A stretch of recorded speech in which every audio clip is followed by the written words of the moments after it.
And when the Hebrew date of Tet Elul, it happens to be the Hilula of Rabbi Avraham Tzadok Z'tl, was one of the great rabbis from Yemen. He was actually born around the year 1910, 1911, and passed away around the time of 1997-ish at the age of 87 years old. He would become a great rabbi in Yemen, especially at the period of the Aliyah at that point in time, and he became a rabbi in the neighborhood in Israel of the Yemenite Jews in Kiryat Ata, which is popularly known today as Shchunat Neve Abraham. He actually had the nickname Rabbi Avraham Tzadok, which is interestingly enough. So he was born actually on a Shabbat on Rosh Hashanah in the year Tafresh Ayin Aleph in Sana'a. Sana'a happens to be the capital of Yemen, and that had a really great Torah flourishing community over there. He actually came from great rabbinic heritage. His father's name was Rabbi Shalom Tzalach, who happened to be the 6th generation from the famous Maharatz, and I believe his grandfather himself was a famous Maharitz also. His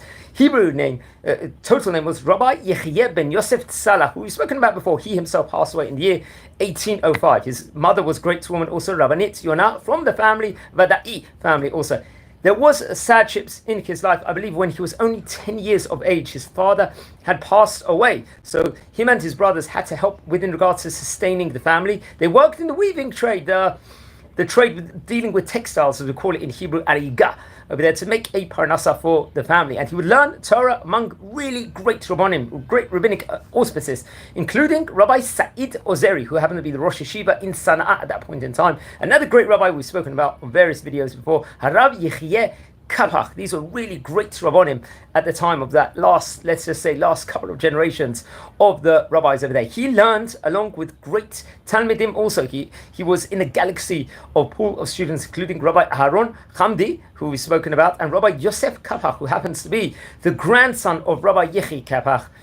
These were the great rabbis of Yemen, and I recommend everyone to look over the previous videos that we have spoken about on various occasions before within regards to the great Rabbi Kapach and the Kapach family in of itself. He did suffer more struggles in life. I think he suffered a disability early on in his life, and that really, I think in his leg, and he suffered this pretty much till the end of his life. He got married. His wife's name was Rabbanit Yehudit, from the family of the Siri family, of their very prosperous and great family.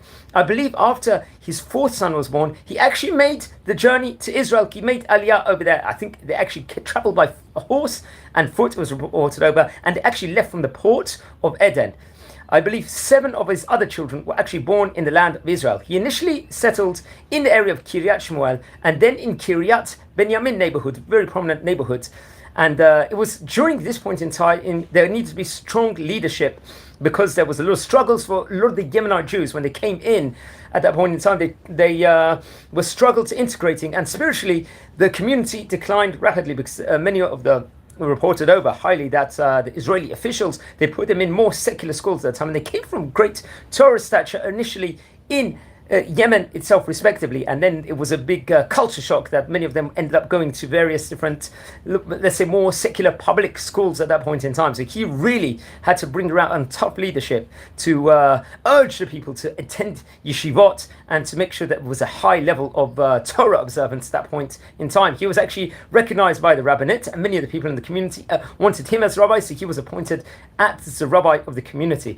It's reported over he led the community for a staggering 50 years. Also, he had many duties as a community leader, as a rabbinic leader. He was a shochet, a butcher over there, providing the high-level kashrut in those specific neighborhoods also. And he was a mohuel, performed many circumcisions, brit milahs at that point in time.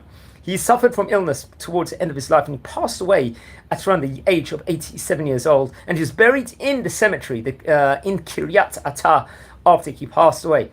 He was obviously very happy that many of the Jewish people coming from Yemen and finally coming to Israel.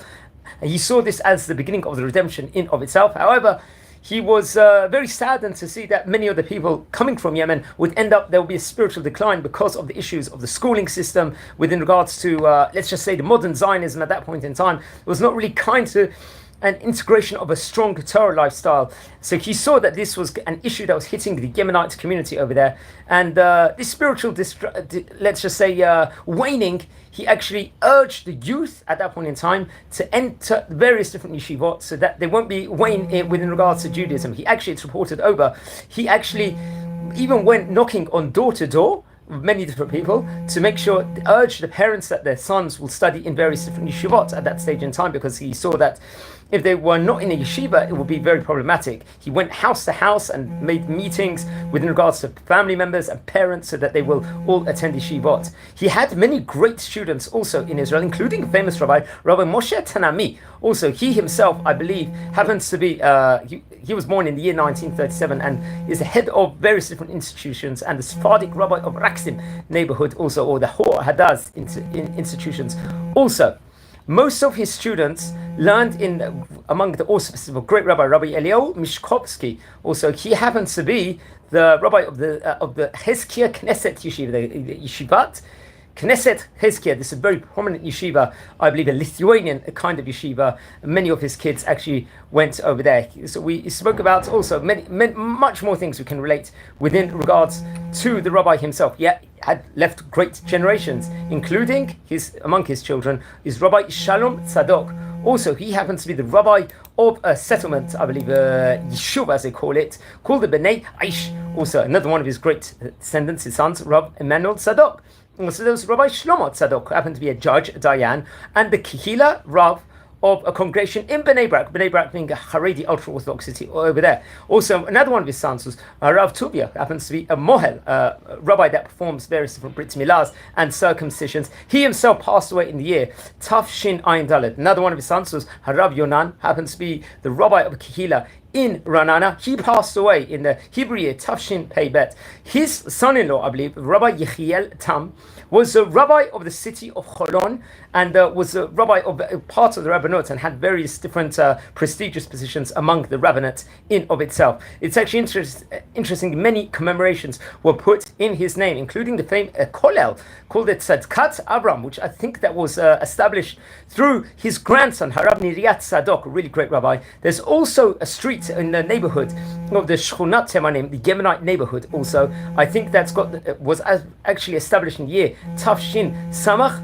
It's got the name Neve Avraham, which I believe is the street and the area in this specific Yemenite Yishuv, Yemenite area in Israel. It's his Hilula over here on Tet Elul. Don't forget to light candles in the great rabbi's memory.